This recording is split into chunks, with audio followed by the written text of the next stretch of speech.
कहते हैं कि वक्त एक ऐसी चीज है जो पलट कर जरूर आता है। इसे वक्त का पहिया ही तो कहेंगे कि जहां अतीक ने अपने उस्ताद की हत्या की थी, वहीं अतीक अहमद को भी गोली मारी गई।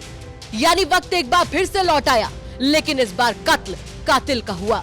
दरअसल अतीक अहमद और अशरफ अहमद की 15 अप्रैल की रात गोली मारकर हत्या कर दी गई। लेकिन जहां उसकी हत्या हुई वो जगह उसी के करीब हुई जहां करीब 3 दशक पहले यानी कि 1990 के करीब अतीक ने कथित तौर पर अपने गुरु चांद बाबा की हत्या कर दी थी। कॉलवेंट डिवीजन अस्पताल परिसर, जहां अतीक को 3 हमलावरों ने गोली मार दी थी, रोशनबाग ढाल से बमुश्किल आधा किलोमीटर की दूरी पर है, जहां 1990 में अतीक और खूंखार गैंगस्टर चांद बाबा के गिरोह के बीच गोलीबारी हुई थी और पुलिस अधिकारियों को वापस बुलाया गया। शौक इलाही उर्फ चांद बाबा उर्फ चांद हद्दी 1980 के दशक में सबसे कुख्यात अपराधियों का सरगना माना जाता था।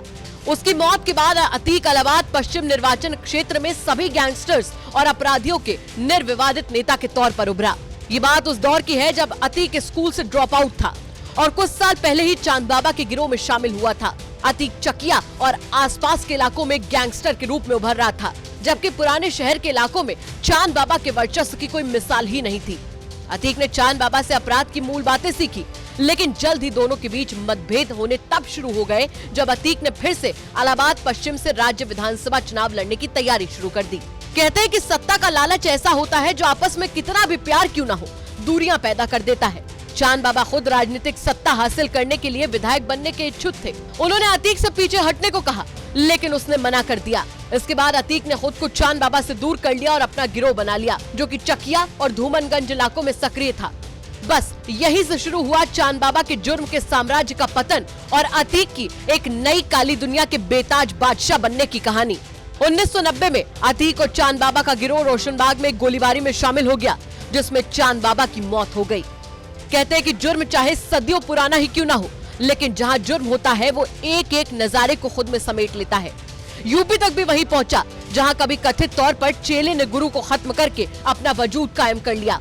जहां के हाल आपको दिखाते हैं और ये भी बताएंगे कि उस दौर के लोगों का अतीक और चांद बाबा पर क्या कहना है।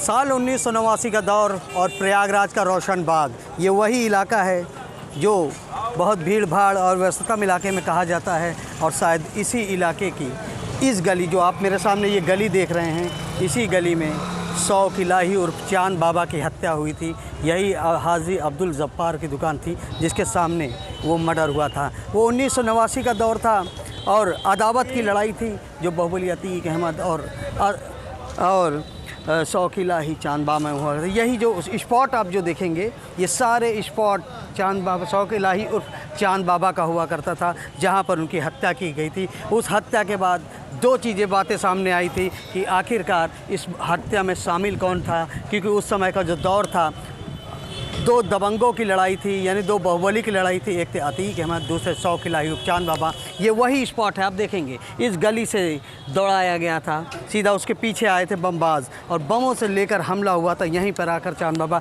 इसी स्पॉट पर। आप अगर इसी स्पॉट, ये जो आपको ये दारिया दिख रहा, हालांकि बहुत दौर बदल गए, लंबा वक्त हो गया, लेकिन ये वही दौर था जहाँ पर चांद बाबा की हत्या हुई थी और किसी और पर नहीं, वो भी बाहुबली अतीक अहमद पर लगा था। ये जो रास्ता देखेंगे आप, ये रोशनबाग का इलाका है। ये रोशनबाग का इलाका है। इन्हीं गलियों से होते हुए चांद बाबा दौड़ाते हुए बदमाशों के पीछे आए थे और दौड़ते रहे और लगातार जब आगे बढ़े तो इन्हीं रास्तों से होते हुए इसी के पास गए और हत्या यानी बमों से हत्या की गई थी। वो दौर बहुत बुरा, बहुत लंबा वक्त था और भीड़ भाड़ भी इलाका कहा जाता था और ऐसे में था। देखिए बहुत पुराने लोग भी हैं यहाँ पर, बहुत लंबा वक्त बीत गया। चांद बाबा की हत्या यहीं पर हुई थी। हाँ, सुना था यहाँ पे हुई है, हमने सुना था, हम यहाँ थे नहीं, मगर इतना हम जरूर जानते हैं कि हाँ इसी जगह पे कहीं पे हुई थी। ये तो हम जानते हैं, मगर न मैंने चांद बाबा को आज तक देखा है कभी, बस सुना है चांद बाबा का नाम खाली। बहुत लंबा वक्त हो गया। हाँ, बहुत लंबा वक्त हो गया और काफ़ी दिनों की बात है। उतनी टाइम तो मेरी समझ लीजिए लगभग जवानी की थी, इतनी टाइम तो मैं बुढ़ा हो रहा हूँ, मगर उसके बावजूद खाली मैंने सुना था यहाँ पर, मगर हमने कभी देखा नहीं। देखा नहीं कैसे? अच्छा, हाँ। चांद बाबा को क्या कहा था? अच्छा आदमी था, कैसा आदमी था, कुछ कहा जाता था? हाँ, लोगों ने कहा कि सब अच्छे आदमी थे। हाँ। चांद बाबा को किसी ने बुरा नहीं कहा आज तक, न हमने सुना, क्योंकि हम जानते नहीं थे, मगर लोगों की ज़बानी हम सुनते आते थे कि बड़ा अच्छा लड़का था। हाँ, बस ये सब जानते थे। कि चांद बाबा अच्छा थे, लेकिन हाँ। अब यहीं पे हत्या हुई थी। हाँ, यहीं पे कहीं हुई थी। जब मैं इस पार तो नहीं जानता कहाँ पे हुई थी हाँ। या किस जगह हुई थी, क्योंकि मैं देखने भी नहीं आया था, बस मैंने सुना था। वक्त बीत चुका है, लेकिन अब तक उस वक्त के अतीक और चांद बाबा की आपसी रंजिश की दास्तानें सुनने को मिल जाती हैं। आज न चांद बाबा है और न ही उसका शागिर्द अतीक, लेकिन जुर्म की दास्तान बच्चे बच्चे की जुबान पर आपको जरूर मिल जाएगी। प्रयागराज से आनंद राज के साथ ब्यूरो रिपोर्ट, यूपी तक।